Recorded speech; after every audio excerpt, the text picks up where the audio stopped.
Luis Enrique Martinez Garcia returned to Barcelona in the summer of 2014.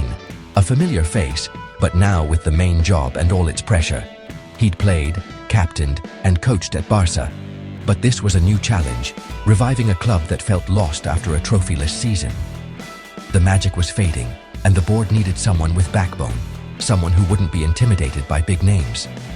Luis Enrique, or Lucho, was intense, demanding, and uncompromising. He arrived not to make friends, but to win. Fans remembered his fighting spirit and hoped he'd inject new energy into a tired team. His first press conferences promised hard work and a return to glory. But Lucho wasn't just a product of Barca's past. He was also an outsider, more pragmatic than the tiki-taka purists. He wanted speed and aggression to complement technical skill. This was not a continuation, but an evolution. Early on, he set the tone. No player was bigger than the team. He rotated the squad, causing friction, but making it clear every player had to earn their place. He was building a machine, not just a collection of stars. The challenge was immense: manage egos, satisfy fans, and compete with the world's best.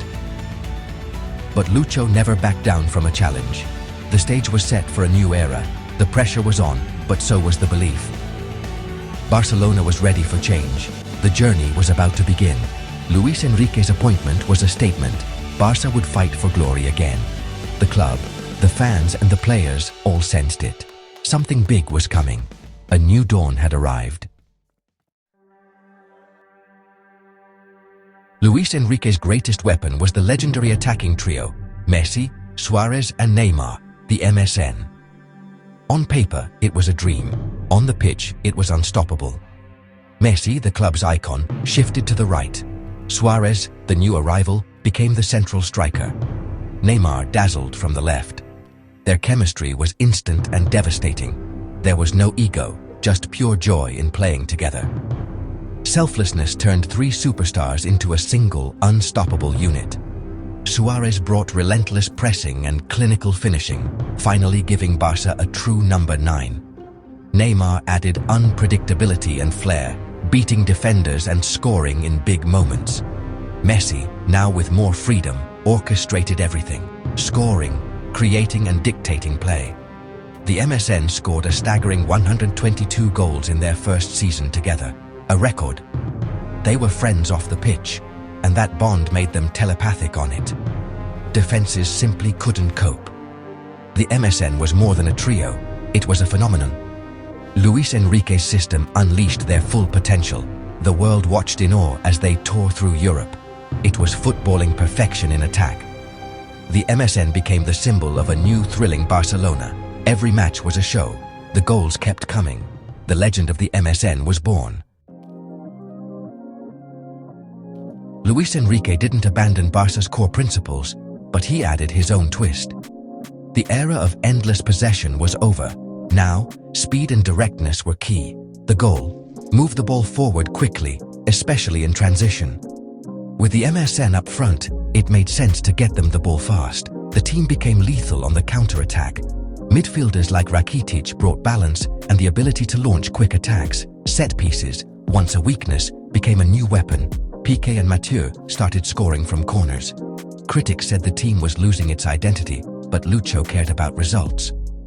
Barca could still dominate possession, but now they could also sit back and strike on the break. They became a hybrid, unpredictable and dangerous in any situation. It wasn't always pretty, but it was effective. Luis Enrique's Barcelona was more pragmatic, more powerful, and more complete. The team evolved, and so did its winning ways. This was a new kind of Barca. Every great story faces crisis, and for Luis Enrique's Barca, it came in January 2015 at Anoeta. Lucho benched Messi and Neymar after their late return from break. Barcelona lost and chaos erupted. Rumors of a rift between Messi and Luis Enrique filled the headlines. The club's sporting director was fired, and Puyol resigned. It felt like the project was collapsing. But senior players, led by Xavi, stepped in to mediate. A meeting cleared the air, and a new understanding was reached. Luis Enrique softened his approach. The players, especially Messi, responded. The crisis forced unity. The team went on a remarkable winning run. The MSN clicked like never before. Messi hit superhuman form. The Anoeta crisis, once a threat, became the turning point. From that moment, Barca never looked back. They emerged stronger, bonded by adversity. The season's defining moment had forged a champion. Together, they marched toward glory. After the Anoeta crisis, Barcelona became unstoppable. They won La Liga, outlasting a fierce Real Madrid challenge. The decisive moment, a 2-1 Clásico win, with Suarez scoring the winner. Messi sealed the title with a goal against Atletico Madrid. Next, the Copa del Rey final at Camp Nou. Messi scored a solo goal for the ages, dribbling past 3 defenders. Barca won 3-1, with Neymar also on the scoresheet. The double was theirs. The final test, the Champions League final in Berlin against Juventus. Rakitic scored early, but Juventus equalized. Suarez restored the lead, and Neymar sealed it on the break. The final whistle, Barcelona were champions of Europe. They had won the treble, La Liga, Copa del Rey, and Champions League. Only the second treble in club history. Luis Enrique achieved in one season what most managers only dream of. He took a team in crisis to the pinnacle of world football. The players celebrated in Berlin, a united, triumphant group. It was a perfect ending to a turbulent season. The journey was complete. Barca had conquered everything. The world watched in awe. The fans adored Luis Enrique's team. How could they not, with the MSN dazzling every week? The Camp Nou was electric, the goals relentless. Yet, some purists in the press debated the style. Was it too direct, too reliant on individual brilliance? They missed the old possession game, worried about losing Barca's identity. But most fans were won over by the excitement and results. The MSN's magic was irresistible. Luis Enrique's passion on the sideline became part of the spectacle. Even at its peak, Luis Enrique's Barca was seen as a flawed masterpiece. The team's brilliance depended on the MSN. If they struggled, the team looked vulnerable. The midfield's role changed, focusing on feeding the forwards quickly. Against top opposition, Barca could be overrun in midfield. Squad depth was an issue. The bench lacked quality. Critics called it a top-heavy machine. Brilliant, but brittle. Still, while the MSN shone, it was the most thrilling show in football. After the treble, sustaining success was the next challenge. Barca nearly repeated the feat, playing breathtaking football and winning the domestic double. But fatigue and cracks appeared, midfield control waned, and reliance on the MSN grew. The legendary remontada against PSG was a highlight, but deeper issues remained. Knocked out by Juventus, they lost La Liga to Real Madrid.